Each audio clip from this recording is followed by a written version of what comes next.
Sebelum kelahiran Nabi Ibrahim, para ahli nujum memberitahukan kepada Raja Namrud bahwa akan lahir seorang anak laki-laki yang akan membinasakannya kelak. Oleh sebab itu ia memerintahkan prajurit untuk mencarinya supaya yang diramalkan tidak menjadi kenyataan. Lantas anak laki-laki yang lahir di tahun itu dibunuh, bahkan para lelaki dilarang menggauli istrinya, dan setiap rumah dijaga oleh para pegawai istana. Beberapa waktu setelahnya, sang dukun memberitahukan bahwa waktu kelahiran dari anak itu sudah sangat dekat. Ketika masa melahirkan sudah dekat, Ibu Ibrahim masuk ke dalam gua agar tidak diketahui oleh pengawal kerajaan supaya anak yang dikandungnya selamat.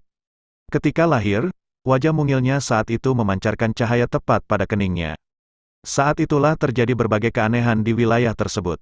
Berhala yang mulanya kokoh berdiri, tiba-tiba berjatuhan, balkon gedung Namrud ambruk, dan mahkota Namrud jatuh dari kepalanya. Selanjutnya Ibu Ibrahim menutup pintu gua untuk melindunginya supaya tidak sampai ditemukan oleh orang-orang yang berniat jahat. Tepatnya 1 minggu setelah di gua, Ibu Ibrahim mendapati putranya sedang meminum susu dari ibu jari, sedangkan madu dan keju pada jari lainnya. Setelah itu ditinggalkannya dan kembali lagi tepat 1 tahun. Pertumbuhannya terbilang lebih pesat jika dibandingkan dengan anak seusianya. Setiap bulannya Ibrahim tumbuh layaknya anak berusia 1 tahun. Ketika keluar dari gua ditaksir usianya layaknya anak berusia 12 tahun. Saat itu Ibrahim kecil sedang mencari Tuhannya dengan menafakuri kejadian besar seperti matahari terbit, gunung, laut, dan sebagainya. Hal ini diabadikan dalam Al-Quran yang terdapat pada beberapa surah khusus. Tujuannya adalah sebagai rekam jejak dan pelajaran bagi manusia agar mengetahui seberapa besar kekuasaan Allah. Hanya saja saat pencariannya, Ibrahim menemukan fakta bahwa yang ia anggap besar tidak bertahan lama dan pada saat itu muncul anggapan jika ada yang lebih berkuasa. Dalam ayat Al-Quran disebutkan, sesungguhnya jika Tuhan tidak memberikan petunjuk maka aku termasuk orang sesat. Semasa remaja, Ibrahim sering bertanya kepada ayahnya mengenai Tuhan yang sesungguhnya. Pada saat itu ia menyadari kesia-siaan adanya patung. Oleh sebab itu keinginan untuk menyadarkan kaumnya semakin kuat dan akhirnya mengambil jalan untuk berdakwah. Sewaktu mendapati ayahnya tidak mau meninggalkan menyembah berhala, kesedihan menghampiri dirinya. Meski sudah mengingatkannya secara berulang namun ternyata pendiriannya sangat kukuh. Sampai pada akhirnya, Allah memberikan hukuman untuk orang-orang kafir. Saat-saat itu masyarakat di Baitul Maqdis mayoritas penduduknya masih menyembah berhala.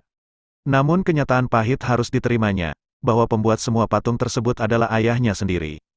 Dalam berdakwah, ada banyak halangan dan rintangan yang harus dihadapinya.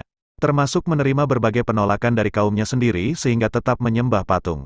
Mereka menganggap bahwa kepercayaan turun-temurun lebih kuat daripada ajaran Ibrahim.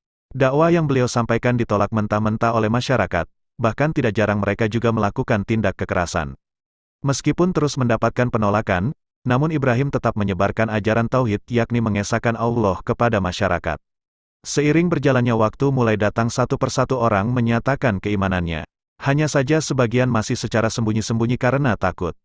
Ketakutan Raja Namrud mengenai kematiannya, semakin menghantui tatkala mendengar ada ajaran baru yang dibawa oleh Ibrahim.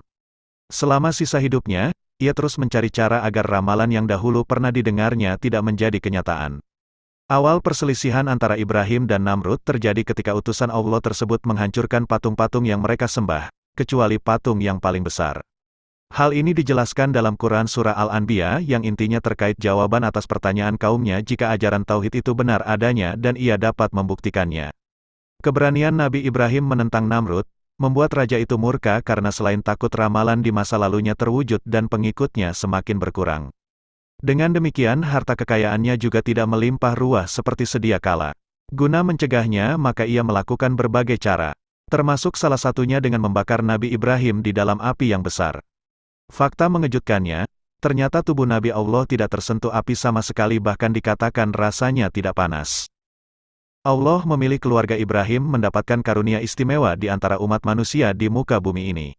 Atas perjuangannya menyebarkan ajaran ketauhidan, maka berita kelahiran Ishak dan Yakub menjadi suatu hadiah berharga setelah menanti selama bertahun-tahun lamanya.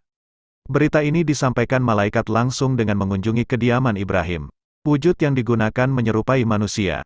Pada suatu waktu, turun perintah untuk menyembelih putranya yang sudah didambakan sejak lama. Namun Ibrahim masih ragu apakah mimpinya turun langsung dari Allah atau tipu daya setan semata. Nabi Ibrahim menyampaikan kepada istrinya dan setan memengaruhi untuk membuat bimbang keduanya. Saat Ismail mendengarnya, seketika langsung menyanggupinya dan meyakinkan ayahnya untuk menjalankan perintah dari Allah sebab percaya bahwa Allah ingin yang terbaik. Setelah melakukan berbagai pertimbangan, pada akhirnya keputusan bulat yang harus diambil adalah menyembelih putra kesayangannya yang telah dinantikan sejak lama. Salah satu tujuannya adalah Allah ingin menguji seberapa kecintaan Ibrahim terhadapnya setelah datangnya buah hati. Meski awalnya timbul keraguan dan ditambah dengan bisikan setan yang diusir dengan melemparinya batu, akhirnya orang tua Ismail menyerahkan segalanya kepada Allah. Saat itulah kejadian mengejutkan dimulai sebagai balasan atas ketaatannya memenuhi segala anjuran.